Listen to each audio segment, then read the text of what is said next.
दहेज पूरे देश की और हर धर्म की समस्या है, लेकिन आवाजें अभी सिर्फ मुस्लिम धर्मगुरुओं की तरफ से ही उठ रही है। 2 दिन पहले असदुद्दीन ओवैसी खरी खोटी सुना रहे थे, तो अब मस्जिदों से भी दहेज लेने को हराम बताया जा रहा है। सुकून से जाना चाहती हूँ, अल्लाह से दुआ करती हूँ कि अब दोबारा इंसानों की शक्ल ना दिखाए। एक चीज़ ज़रूर सीख रही हूँ, मोहब्बत करनी है तो 2 तरफा करो, एक तरफा में कुछ हासिल नहीं।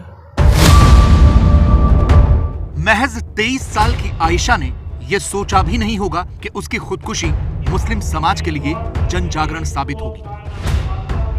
मेरे से गलती कहाँ रह गई?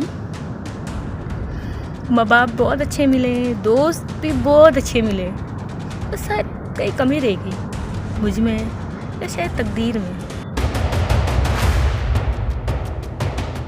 जिस अंदाज में आयशा ने वीडियो बनाकर खुदकुशी की, उसने पूरे देश को झकझोर कर रख दिया था। बाद में यह खुलासा हुआ कि आयशा का पति लगातार दहेज की मांग करता था, इसीलिए अपने समाज के ऐसे दहेज लोभियों पर पहले असदुद्दीन ओवैसी भड़के और अब लखनऊ में जुमे की नमाज में दहेज लेना या मांगना हराम बताया गया है।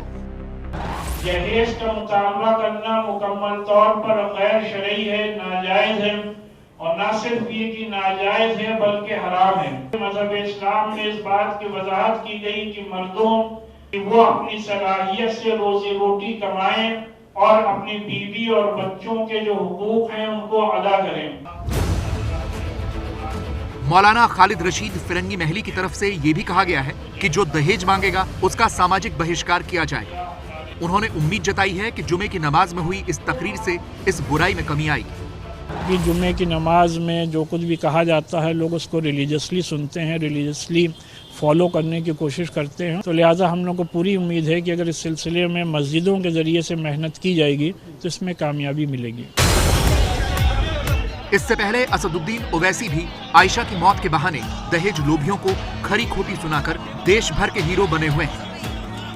कितने औरतों को तुम मारोगे? कैसे तुम मर्द हो जो बच्चियों को मार रहे हो, उनकी जानें ले रहे हो? क्या तुम में इंसानियत मर चुकी है? तुम कहते हो कि मैं मोहम्मद सल्लल्लाहु अलैहि वसल्लम का उम्मती हूं। अरे शर्म से डूब मरो।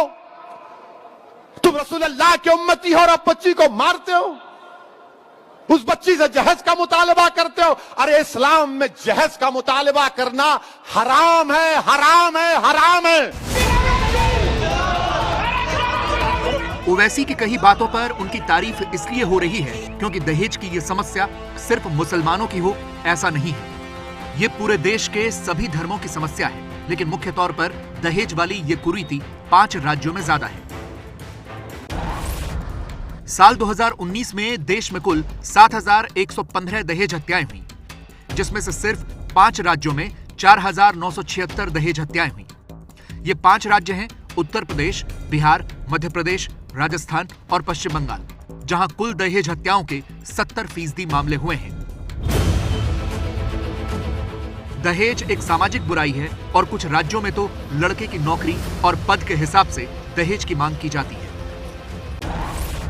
जैसे बैंक पीओ के लिए 10 से 30 लाख रुपए, बैंक क्लर्क के लिए 7 से 10 लाख रुपए, प्राइवेट नौकरी है तो 4 से 10 लाख रुपए कैश और गाड़ी, लड़का क्लास 2 ऑफिसर है तो दहेज 15 से 20 लाख रुपए मांगा जाता है, लड़का अगर आईपीएस है तो 50 से 75 लाख रुपए तक का रेट है, और अगर लड़का आईएएस है तो 60 लाख से 2 करोड़ तक की मांग होती है।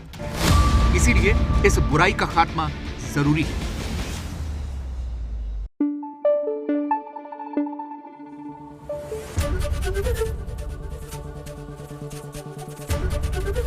एबीपी न्यूज आपको रखे आगे।